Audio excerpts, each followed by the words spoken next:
Opening's smart principles. Define and understand the core principles of the chess opening. Employ the core principles in your games to achieve a healthier opening. Understand what hanging pieces are and reflect on whether you should capture them or not.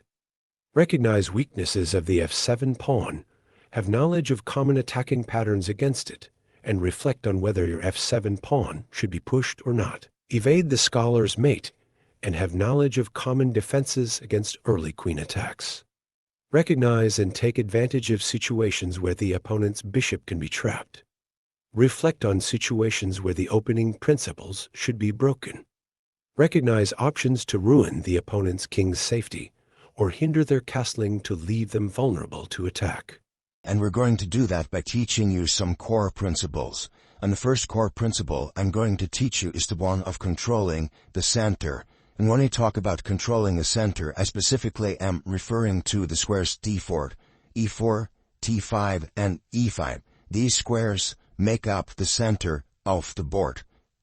So, how do we control these squares? We do it by maneuvering our pieces so that they are pointing directly towards these power-packed squares. So, a very common move for white to open with is pawn to e4.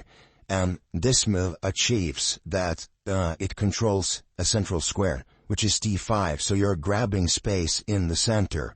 And then we have a common response, which is pawn to e5, and that also grabs space in the center and controls a central square, which is d4.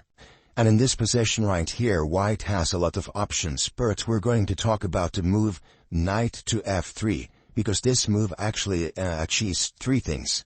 So first of all, it does control two central squares, d4 and e5, but in addition it also threatens the pawn on e5, so black needs to protect this pawn on the next turn. If not, we can just simply capture that pawn for free. And the third thing this move achieves, it's tied to the next core principle that I'm going to teach you, and that is rapid piece development. Rapid piece development is crucial in the opening phase because it's going to help you stay ahead of the enemy. But before we dive into that, I'm just going to repeat that I do refer to the rooks, the knights, the bishops, and the queens as officers. And the reason why I refer to them as officers is because that is actually what we call them in Norway, so it is a little bit of a nod to my Norwegian heritage. But at the same time, I think it's very useful to call them officers, because what I want you to do is to start to thinking about your chess pieces as an army that needs to cooperate and collaborate to achieve a common goal. So specifically, I do refer to the knights and the bishops as light officers, while the rooks and the queens, I refer to them as heavy officers. So these are the heavy hitters, and they're very, very powerful. So what is rapid piece development? Well, rapid piece development, or piece development, is just a fancy term for getting your officers off their starting squares. So you can see right now on the board, the knight on f3 is the only officer that is developed. And when we're talking about rapid piece development, we're just emphasizing that it's important to get their officers off their starting squares as fast as possible so that they can join the game. And when you are focusing on developing your officers, I want you to really try to develop your light officers first. And what is the reason for that? Well, the reason is that the queen, for example, she is your most valuable piece, and because of that she should not lead the charge. And that is because she can quickly become very vulnerable to attack, become chased around on the board, making it so that you are wasting a lot of moves, retreating her and moving her around, so that you are doing that instead of developing your pieces and controlling the center. And in the worst cases, you might also actually get your queen trapped and lose her, and you might already have had instances where that has happened, so that is why you should not develop the queen first. And what about the rooks? Well, the thing about the rooks is that they should not be, the focus should not be on developing the rooks in the opening, and the reason for that is because of the way the rook move. It does actually struggle to join the game when there are a lot of pawns cluttering the board, because the rook, it kind of needs the pawn to become removed, to become effective. Can you see that when I take that pawn away, it suddenly have a lot of squares to maneuver, so that is usually why the rooks, they usually join the game a bit later. So, and that is also why you should focus on these light officers first, bishops and the knights, and because they can join the early game more freely. And also it is very important that you keep both the core principles in mind. Not only rapid piece developments, but also controlling the center. So now we're going to just get the army marching. So the last move that was played was knight to f3. So let's say black plays knight to c6. They develop a knight, but they are also pointing towards two central squares on e5 and d4. So in this position, let's play bishop to c4. And now we are developing a light officer, and we are reinforcing the control of the d5 square. And in addition, we are also pointing towards a very weak pawn on f7. And this is something that we are going to dive into very, very soon, because this can lead to some exciting opportunities for us. But for now, let's say black develops their bishop to c5, and then we are going to simply castle. And now we just castle the king into a fortified position, and we are ensuring that our king is safe. And you might actually also notice that castling, it doesn't only ensure the king's safety, but it also develops a rook. So notice how the rook are no longer on its starting square, so now this rook is actually developed. And now we are going to explore the third and the last core principle of the opening, and that is all about the move that we just made, because the third core principle is king safety, and this is a concept that you need to prioritize, because the king can quickly become a target on the battlefield. So we're going to dive deeper into the realm of regal protection now. King safety is absolutely crucial, and especially for beginners, and the reason for that is that when the king is situated in the center of the board, he can easily become very vulnerable to attack, and as he moves up the rating ladder, he might also encounter opponents that actively try to hinder your castling, so it's better to just get the castling out of the way and get the king safely positioned behind this fortified pawn wall. And now you might also understand why we did prioritize the development of the kingside light officers first, and that was all about getting the king to safety quickly. And the kingside castling, it is maybe the most common option, but it is also important to know that you can castle to the queenside. So what is the difference between castling to the kingside or the queenside? There are many differences, but what you need to keep in mind is that castling to the queenside, it takes a little bit more time, and that is because you need to develop 3 officers instead of just 2. And also, without getting too technical, when you castle to the queenside, the king will land on the c1 square. So you often need to manually move the king to b1, because the pawn on a2 needs to be protected, and also on c1, the king can quickly become vulnerable to attack along this diagonal right here. So definitely you can test out the queenside castling, but just be aware it can take a little bit more time. So it's black to move. So let's say black plays knight to f6, controlling 2 central squares, also putting pressure on the e4 pawn, which is currently not protected, and preparing for kingside castling. So in this position, let's just play pawn to d3. So this move, it doesn't really, and develop an officer, but it does it because you can see by playing pawn to d3, we actually give this c1 bishop a potential to develop itself. So before we play d3, the bishop is kind of stuck here, so this helps us develop an officer. And also it of course reinforces the pawn that is under attack, and it reinforces the e4 square, and it also reinforces our bishop right here. So let's say black follows the opening principles and castles their king to safety. And in this position right here, you can see that both kings are safely positioned by their respective pawn walls.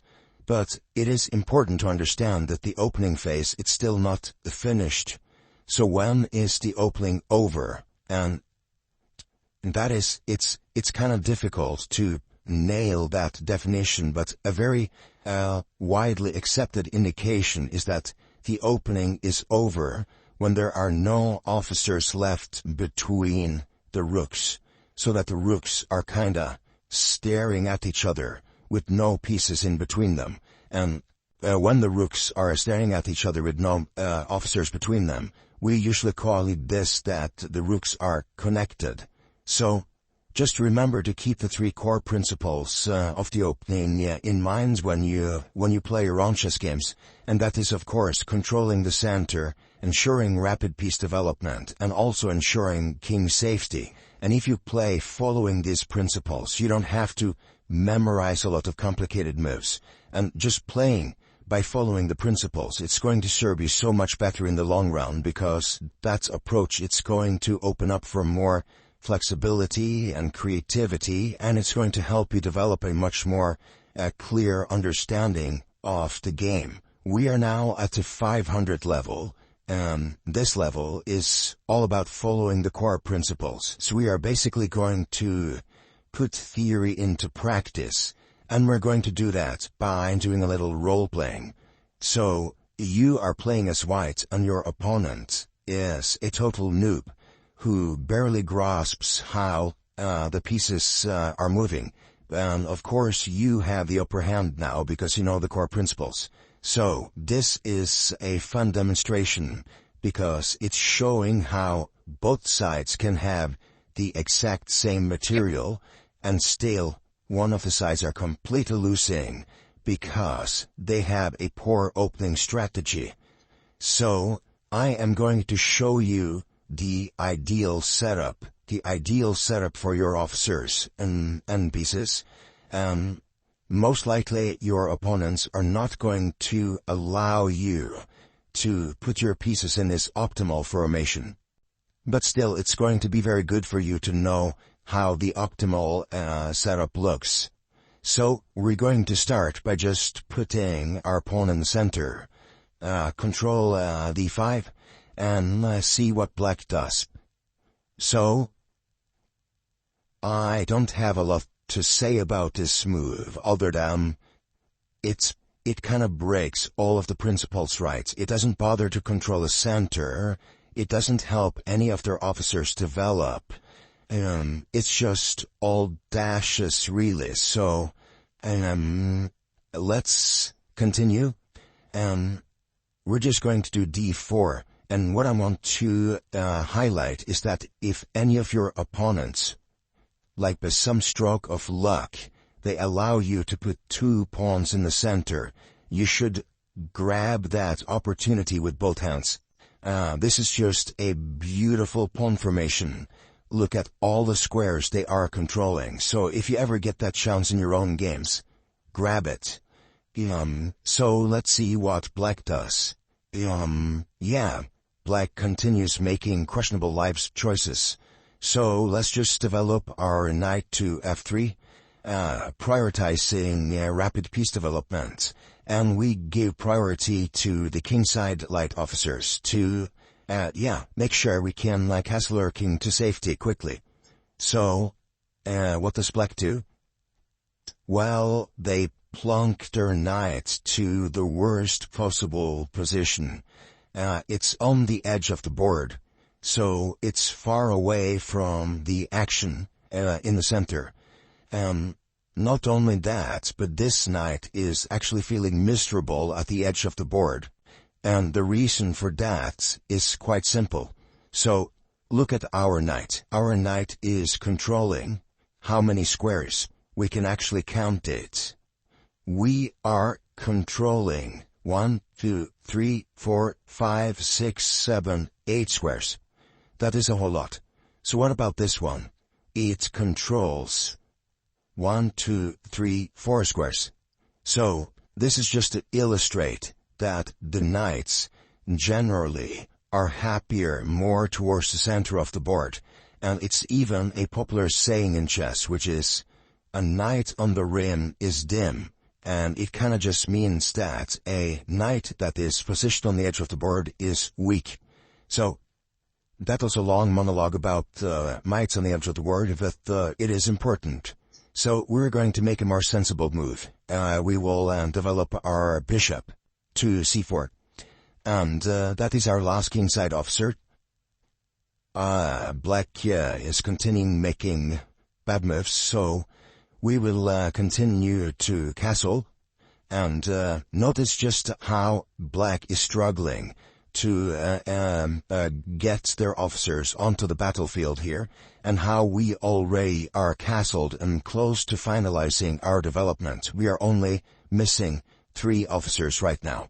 So, Black plus G6, and it's not the best move, but what it does it gives Black the option to place their bishop on G7, and with the bishop on G7, they are going to put some control on 2 central squares, D4 and E5. So, yeah, we will just develop our last knight. I reinforced important E4 and D5 squares, and Black plus B6, okay? So, let's just do a bishop to F4, and what you see right here is all our light officers developed to their ideal placement. And I just want you to notice this central control right here. We can actually have a look. What are all the squares, central squares we are controlling right now? This is a lot. And if we compare it to Black, well, ours, we're just dominating the center here, which is great. And why this is so great, it might not be completely obvious for you, but we are going to explore that very soon. So, Black moves to G7. Finally came to his senses and wanted to claim a couple of central squares of his own, but he just starts thinking about this on move 7, so this is a little bit too late for Black. So we're going to develop our last officer, which is the queen. We are placing her on D2. And as you can see, our rooks are now connected, like we discussed earlier. They are looking at each other with no pieces between them. So now the opening is actually finalized from our end. And we've been very patient. We've just been following the core principles, developing, controlling the center. And now you're going to see why our position is so superior. So, what I'm going to do is to play 3 suboptimal moves for Black. And by only doing 3 bad moves, we are going to checkmate them. So, this is quite fun. Let's castle Black. Looks like a normal move. They try to ensure king's safety, but it's actually a blunder that leads to us winning an officer, but also getting the queen into action. So in this position, if we capture Black's knight, and they capture us back, we take the bishop, and we have actually won an officer now. And not only that, our queen is literally placed inside the castle walls of the king. So he is surely trembling in his pants right now. I'm going to do another suboptimal move for Black, rook to E8. And this move does not only fail to improve Black's position, but it grants us the opportunity to bring another officer into the attack. And let's do a last blunder for Black. Let's say they want to chase our bishop. This actually just pushes us into a spectacular checkmate. So the game is actually over in 12 moves. In 12 moves, we did this awesome checkmate. Black is, again, questioning their life choices. And this is the power of following the core principles. So if you study these core principles, you start to apply them on your level or on the 500 level. This is actually going to lead to you crushing foes just by being principled in your opening. Thank you for watching the video. Please like, share, and subscribe.